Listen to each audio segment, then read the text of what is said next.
शुरू करते हैं वेव ऑप्टिक्स का सेकंड पार्ट। और इस सेकंड पार्ट में डिस्कस करने वाले हैं हम लोग इंटरफेरेंस ऑफ लाइट और डिफ्लेक्शन ऑफ लाइट। तो सबसे पहला टॉपिक जो हमारा है वो है इंटरफेरेंस ऑफ लाइट। क्या होता है इंटरफेरेंस ऑफ लाइट? एक्चुअल में it is based on the superposition of two waves. जब दो वेव्स सेम फ्रीक्वेंसी के travelling in the same direction having zero और constant phase difference between them, when these two waves superpose each other, then in the region of superposition intensity of the light gets redistributed in such a way that it becomes maximum at some point and minimum at some point। इसी phenomena को क्या नाम दिया गया? Interference of light. ठीक है, interference of light वाले phenomena को हम डिस्कस करने वाले हैं। तो इस फिनोमेना को, इंटरफेरेंस ऑफ लाइट को एक्सप्लेन किया था यंग्स ने अपने एक्सपेरिमेंट में, जिसका नाम था Young's double slit experiment. Young's double slit experiment. तो यंग्स डबल स्लिट एक्सपेरिमेंट क्या है? एक सिंगल स्लिट है और इस सिंगल स्लिट से एक फाइन रेक्टेंगुलर स्लिट है। ठीक है, अगर कोई लाइट का सोर्स यहाँ पर रखा हो तो इस फाइन रेक्टेंगुलर स्लिट से एक्चुअल में इस वेवफ्रंट कैसे बनेगा? स्फेरिकल। और जब ये स्लिट से बाहर निकलेगा तो जो वेवफ्रंट होगा कैसा हो जाएगा? सिलेंड्रिकल। अगर ऊपर से इसको देखें तो कैसा हो जाएगा? सिलेंड्रिकल। अब जब ये वेव, ये हमारा डिस्टर्बेंस जब इस दो स्लिट से बाहर निकलता है तो अगेन उस तरीके से हमारे पास, इस तरीके से हमारे पास सिलेंड्रिकल वेवफ्रंट इमर्ज होना शुरू होते हैं। सॉलिड लाइन रिप्रेजेंट कर रहा है क्रेस्ट को और डॉटेड लाइन रिप्रेजेंट कर रहा है ट्रफ को। यू कैन से कि ग्रीन वाला लाइन जो है वो क्रेस्ट है और रेड वाला लाइन क्या है? ट्रफ। तो इस तरीके से अल्टरनेट क्रेस्ट और ट्रफ फॉर्म होगा। ठीक है, अल्टरनेट क्रेस्ट और ट्रफ फॉर्म हो जाएगा। तो अल्टरनेट क्रेस्ट और अल्टरनेट ट्रफ इमर्ज होना बाहर होगा, शुरू होगा इस स्लिट से। ठीक है, इस तरीके से अल्टरनेट क्रेस्ट और ट्रफ बनेगी। सिमिलरली यहाँ से भी अल्टरनेट क्या बनेगा? क्रेस्ट और ट्रफ। इस तरीके से अल्टरनेट क्रेस्ट और ट्रफ फॉर्म होगा। और हम यहाँ पे देख सकते हैं इस चीज़ को कि एक्चुअल में क्या हो रहा है कि जब ये दो वेव्स का आपस में सुपरपोजिशन हो रहा है तो इंटेंसिटी डिस्ट्रीब्यूट हो रहा है इस तरीके से कि कुछ जगहों पे एक वेव का क्रेस्ट सुपरपोज हो रहा है और एक वेव का ट्रफ।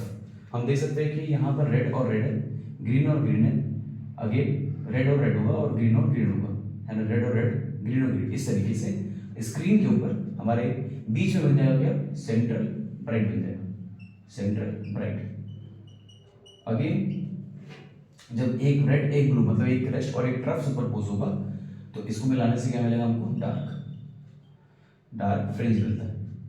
सिमिलरली इधर भी क्या मिलेगा हमको? Dark fringe. इस तरीके से अल्टरनेट ब्राइट और डार्क फ्रिंजेस मिलना शुरू हो जाते हैं। ठीक है, तो एक्चुअल में यहाँ पर हम जब इंटरफेरेंस की बात कर रहे हैं तो हम लोग दो इंटरफेरेंस की बात करेंगे, एक कंस्ट्रक्टिव और एक डिस्ट्रक्टिव।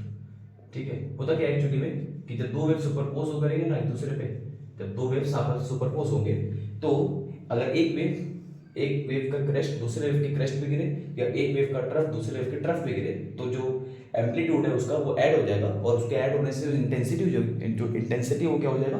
मैक्सिमम। सेम तरीके से अगर एक वेव का क्रेस्ट दूसरे के ट्रफ पे अगर सुपरपोज होता है या एक का ट्रफ दूसरे के क्रेस्ट पे सुपरपोज होगा तो उस केस में जो इंटेंसिटी वो जो एम्पलीट्यूड है वो सब्ट्रैक्ट हो जाएगा और उस जगह पे इंटेंसिटी क्या हो जाएगा? मिनिमम। इसी को हम लोग क्या बोलते हैं? इंटरफेरेंस कहते हैं, डिस्ट्रक्टिव इंटरफेरेंस।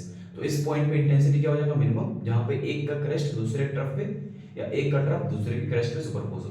कंस्ट्रक्टिव वाले में इंटेंसिटी क्या हो जाएगा? मैक्सिमम। ऐसा कब? जब एक का क्रेस्ट दूसरे क्रेस्ट पे या एक का ट्रफ दूसरे ट्रफ पे सुपरपोज होगा।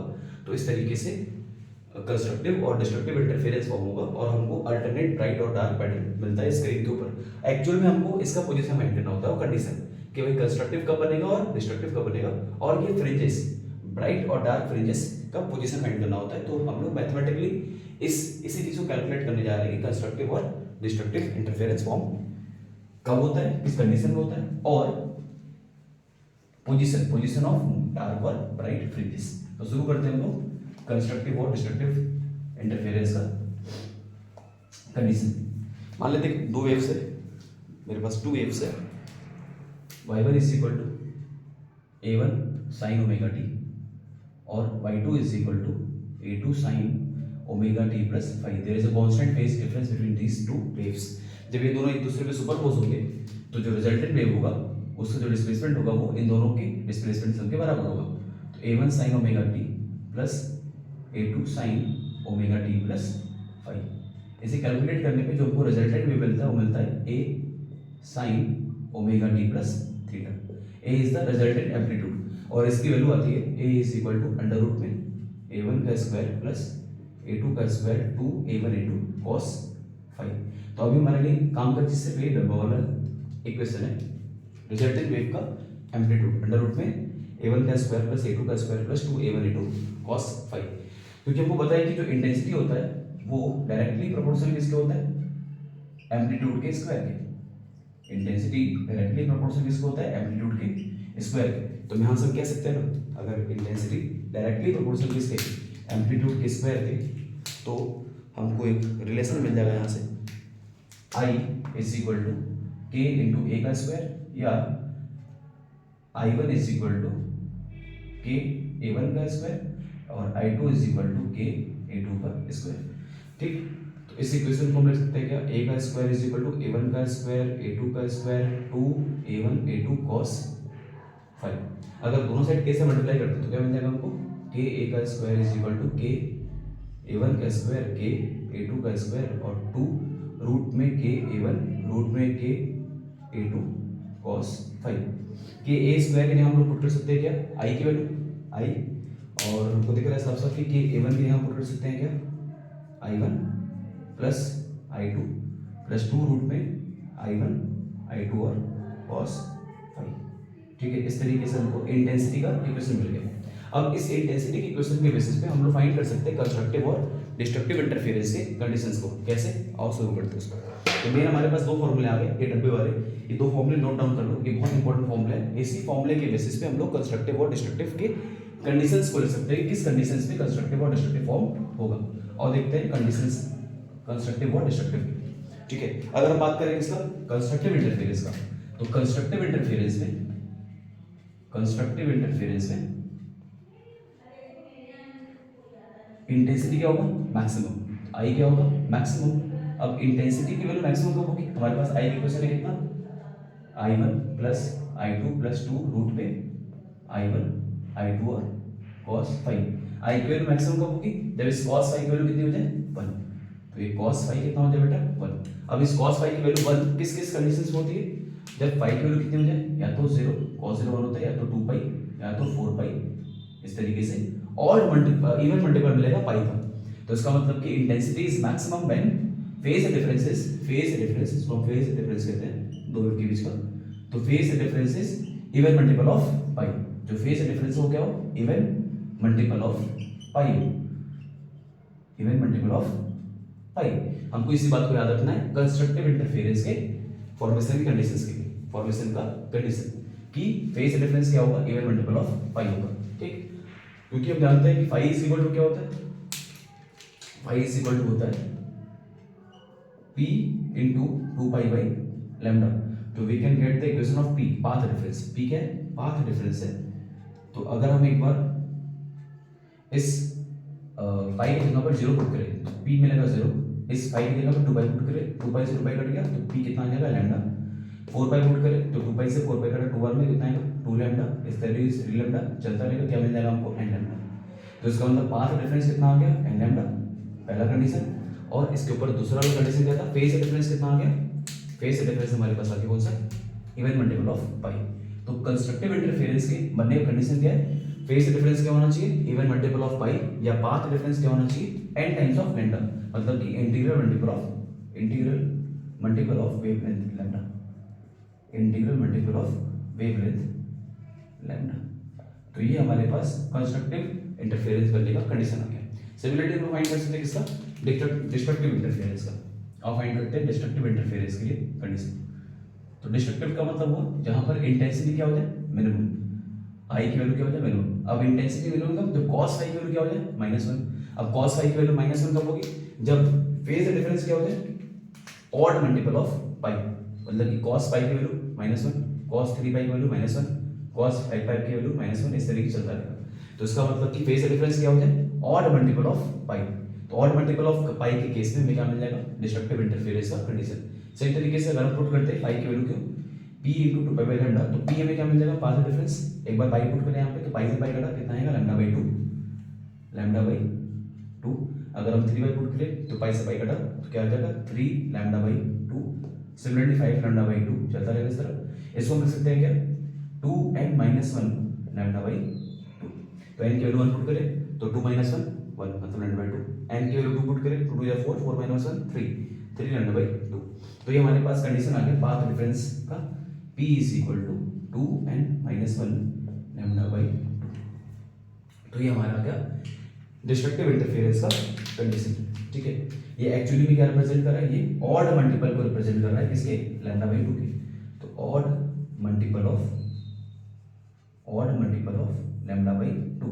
तो हमारे पास कंस्ट्रक्टिव का और डिस्ट्रक्टिव का कंडीशन आ गया। एक बार शॉर्ट में फिर से लिख लेते हैं इसको हम लोग, कंस्ट्रक्टिव और डिस्ट्रक्टिव कंडीशन। तो जो भी तक पढ़े उसका एक शॉर्ट रिवीजन अगर हम देखें तो हमारे पास दो वेव्स के सुपरपोज होने पे जो रिजल्टेंट वेव का जो एम्पलीट्यूड, जो रिजल्टेंट वेव का जो डिस्प्लेसमेंट आएगा वो कितना आएगा, रिजल्टेंट वेव का एम्पलीट्यूड कितना आएगा, a का square is equal to a1 का स्क्वायर a2 का square 2a1 a2 cos 5। From this equation we can easily find the equation of intensity. तो इंटेंसिटी क्या हो जाएगा, I is equal to I1 plus I2 plus 2 root में I1 I2 cos 5। तो constructive interference का मतलब क्या हुआ, कंस्ट्रक्टिव का मतलब हुआ जहां पर I की वैल्यू क्या होता है, मैक्सिमम।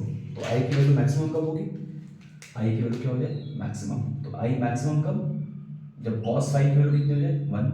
cos 5 की वैल्यू 1 कब, जब 5 की वैल्यू कितनी हो जाए 0 2 पाई 4 पाई चलता रहेगा इस तरह, मतलब कि even multiple of pi, even multiple of पाई।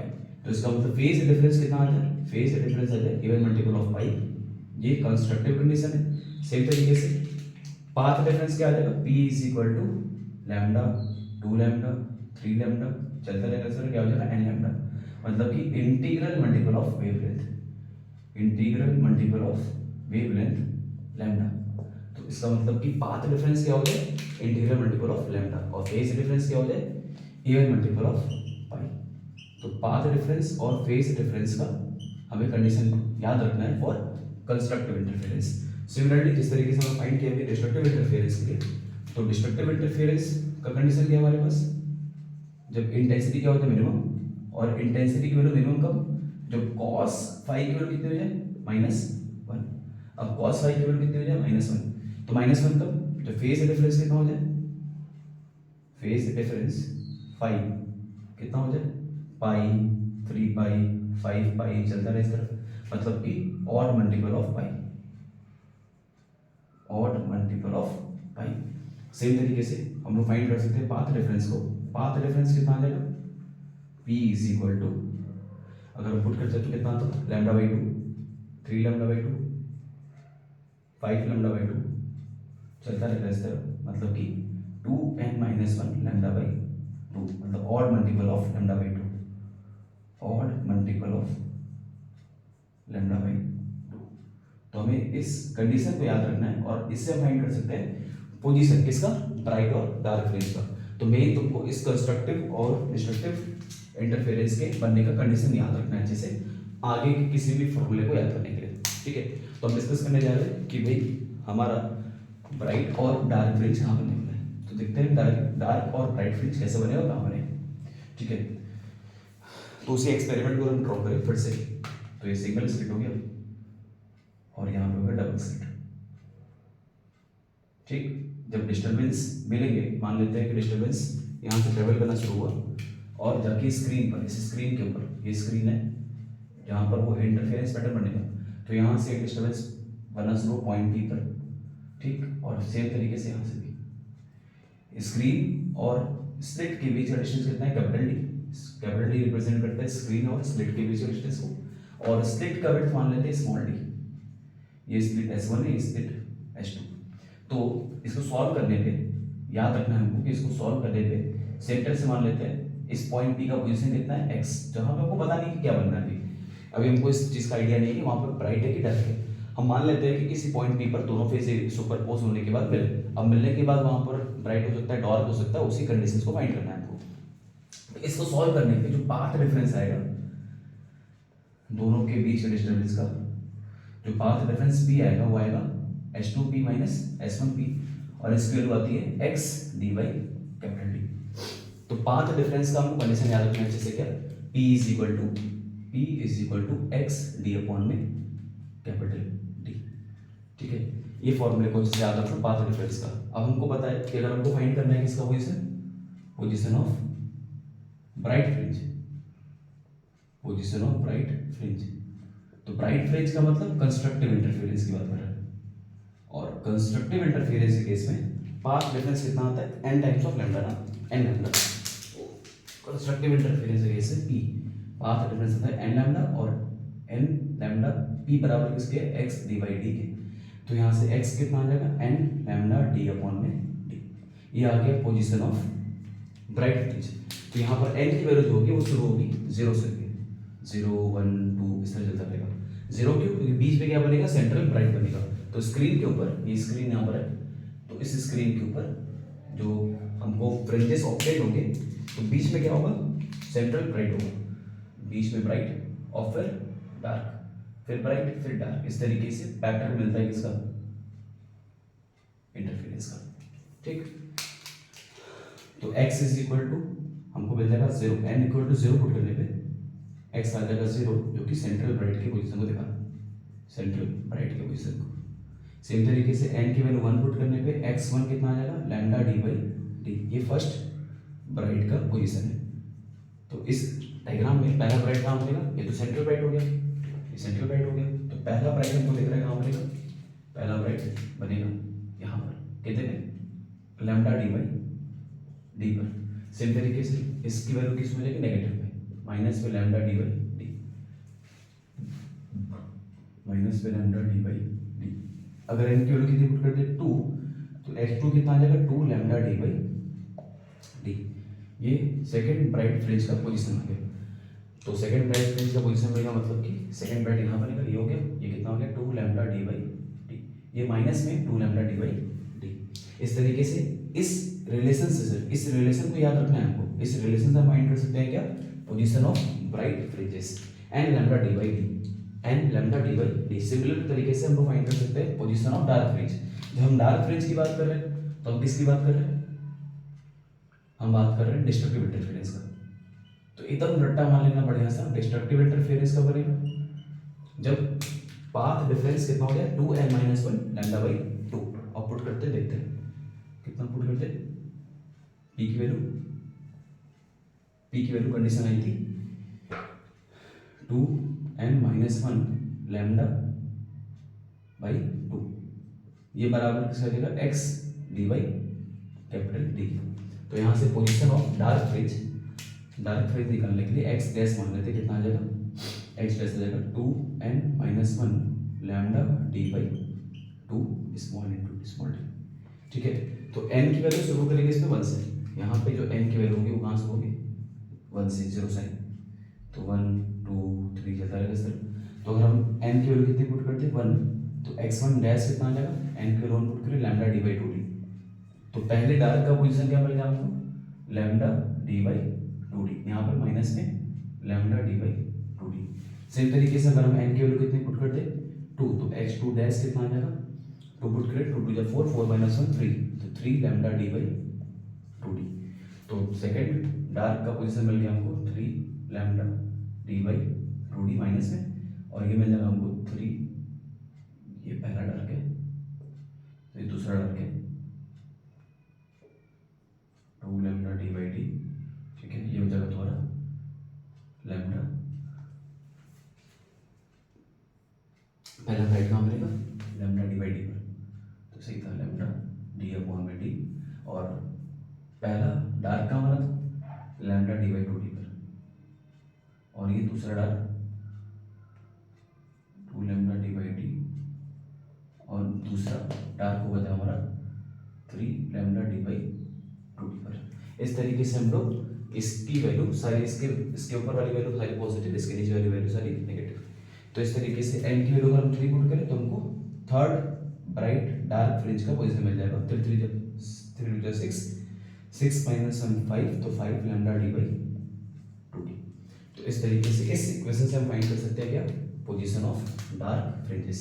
ठीक है, तो तुमको ओवरऑल याद रखना है पोजीशन ऑफ ब्राइट फ्रिंज और पोजीशन ऑफ डार्क फ्रिंज।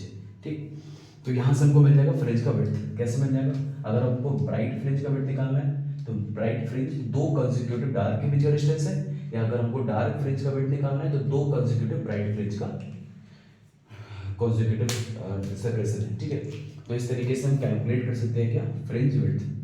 तो एग्जाम में हमारे फ्रिंज विड्थ डायरेक्ट पूछता है, तो फ्रिंज विड्थ कैलकुलेट करने के लिए कुछ नहीं करना है, इस फॉर्मूला आता है beta is equal lambda D by D. Minus करने पे जब हम दो डार्क के बीच का सेपरेशन फाइंड करेंगे तो ब्राइट का विड्थ मिलेगा, दो ब्राइट के बीच का सेपरेशन फाइंड करें तो डार्क का विड्थ मिलेगा। तो विड्थ जो आता है वो दोनों सेम आता है कितना, लैम्डा डी बाई डी। तो ओवरऑल हम लोगों को पूरे इंटरफेरेंस में एक चार्ट की तरह तो बना सकते हो, पूरे फॉर्मूले को लिख सकते हो और याद रखना है इसको। ये सारा फॉर्मूला दिमाग में रखो, कोई भी क्वेश्चन आएगा इसका आसानी से कर लेंगे।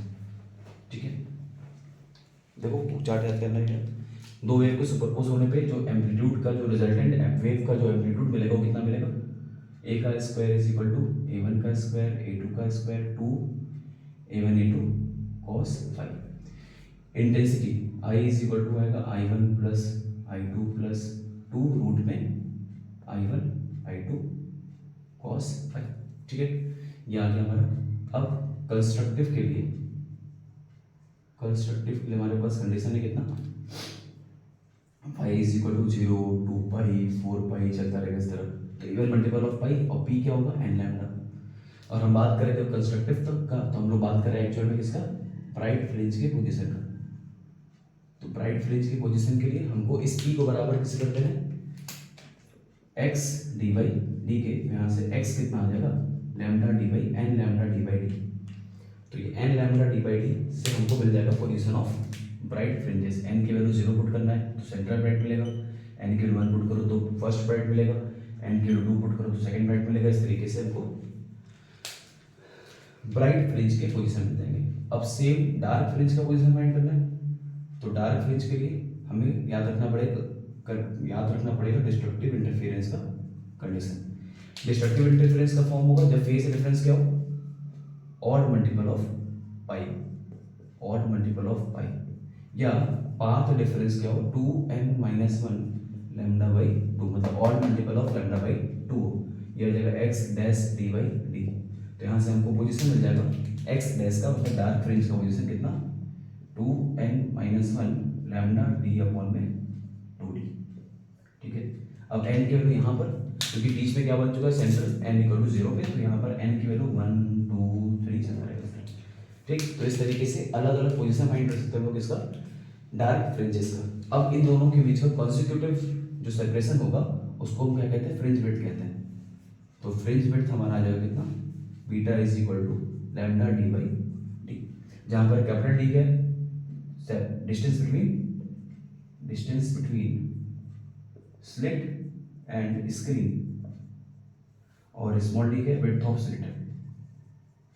ठीक है, इसके अलावा एक दो फॉर्मूले और जोड़ सकते हैं यहाँ से हम लोग। आई मैक्स से बात कर रहे हैं तो आई मैक्स का कंडीशन हमारे पास है cos 5 की वैल्यू क्या हो जाए 1, तो आई मैक्स आ जाएगा रूट में I1 प्लस रूट में I2 का होल स्क्वायर। सेम तरीके से आई जब मिनिमम की बात कर रहे हैं तो cos 5 की वैल्यू कितनी हो जाए -1, मतलब आई मिनिमम आ जाएगा रूट में I1 माइनस रूट में I2 का होल स्क्वायर।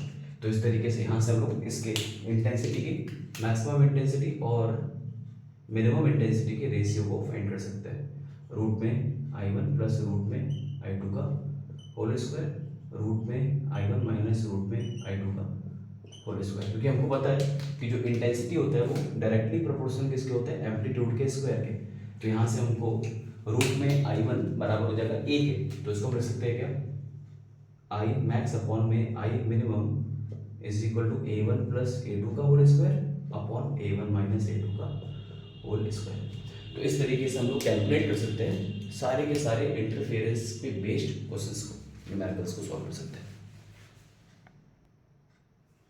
अब शुरू करते हैं डिफ्रेक्शन ऑफ लाइट। एक्चुअल में डिफ्रेक्शन क्या होता है? It is the spreading of light around the corners और obstacles of the around the corners or any obstacle and its consequent spreading into the regions of geometrical shadow।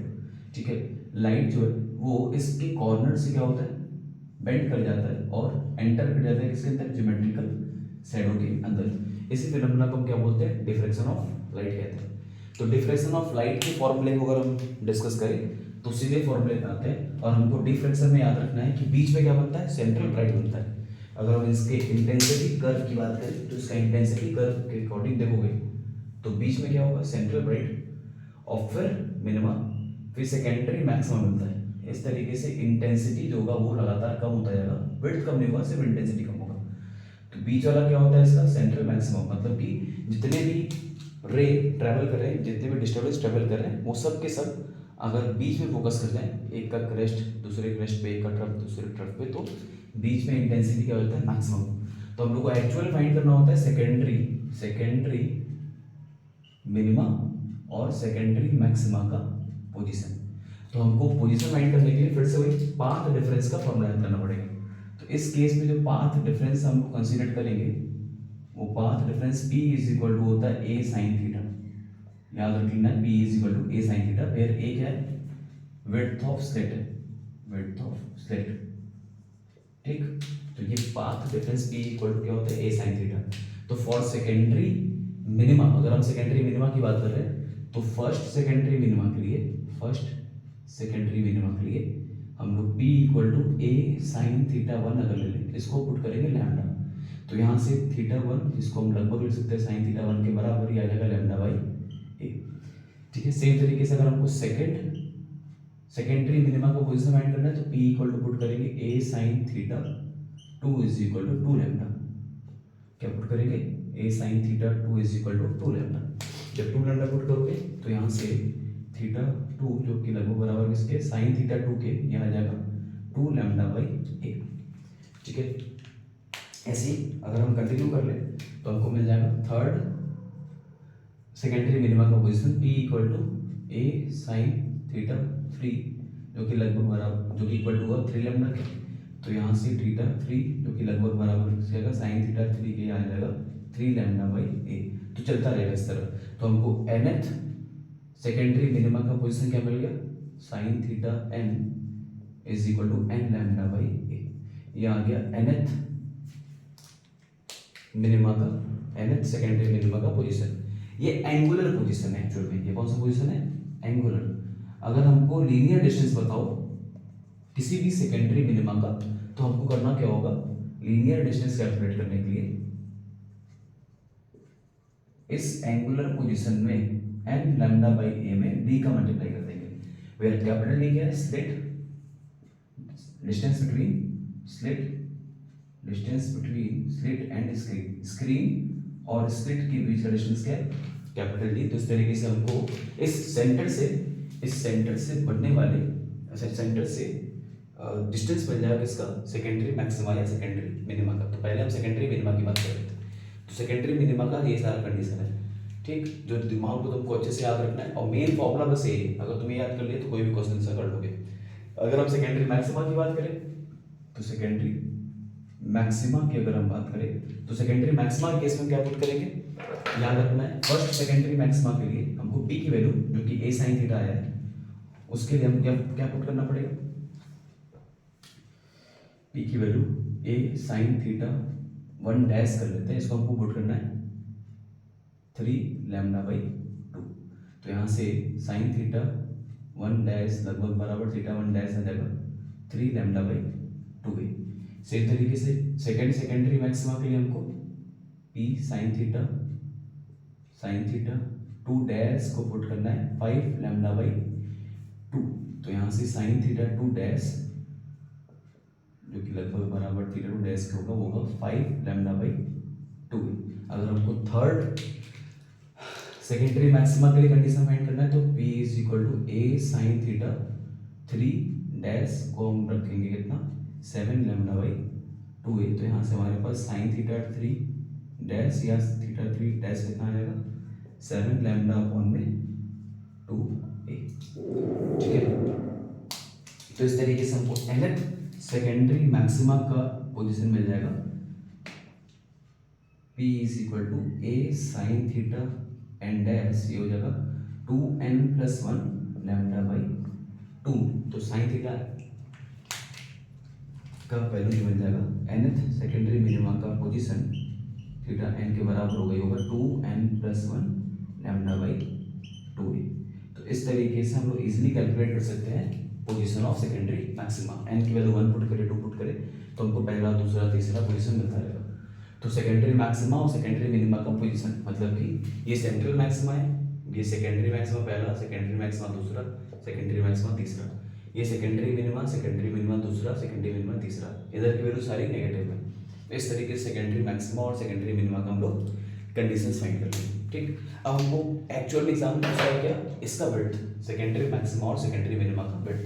तो width calculate करने के लिए एकदम simple concept use करना है हमको, एकदम कुछ भी नहीं, एकदम सिंपल टॉपिक है विड्थ कैलकुलेट करना, और उसके फॉर्मूले पे ही डायरेक्ट हमको क्वेश्चंस बन जाएंगे इसके, कैसे और देखते हैं। तो अगर हम बात करें इसके विड्थ का, ये हमारा सिंगल स्लिट है, ठीक है, ये स्क्रीन हो गया, तो इस तरीके से ये सेंट्रल मैक्सिमा हो गया, ठीक है।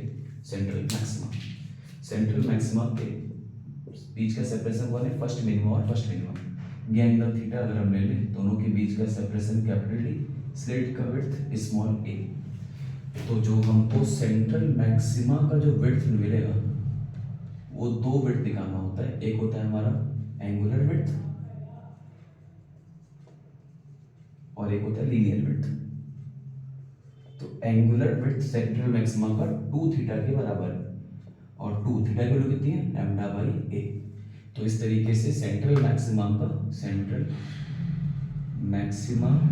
का एंगुलर विड्थ कितना है, 2 lambda by a। Linear width के लिए हमें क्या करना है, इस एंगुलर विड्थ में मल्टीप्लाई करना है किसका, d का, कैपिटल D का, मतलब दोनों स्लिट और स्क्रीन के बीच के सेपरेशन का। सेम तरीके से सेकेंडरी मैक्सिमा का अगर हमको विड्थ निकालना है, सेकेंडरी मैक्सिमा का विड्थ अगर कैलकुलेट करना है तो इसके भी दो विड्थ होंगे, एक कौन सा होगा, एंगुलर विड्थ, और एक होगा लीनियर विड्थ। एंगुलर विड्थ के लिए हमको याद रखना है अच्छे से कि सेंट्रल मैक्सिमा के विड्थ का हाफ होता है, तो बराबर थीटा के मतलब लैम्डा बाई a। ये एंगुलर विड्थ आ गया, और लीनियर विड्थ निकालने के लिए इसी एंगुलर विड्थ में मल्टीप्लाई कर देंगे इसका d का, तो हमारा लीनियर विड्थ निकल जाएगा। तो सिंपल तरीके से सेंट्रल मैक्सिमा का और सेकेंडरी मैक्सिमा का विड्थ कैलकुलेट कर लेंगे और पोजीशन फाइंड कर लेंगे सेकेंडरी मैक्सिमा और सेकेंडरी मिनिमा का, तो हमको डाइफ्रैक्शन से बनने वाले कोई भी क्वेश्चंस को कर सकते हैं।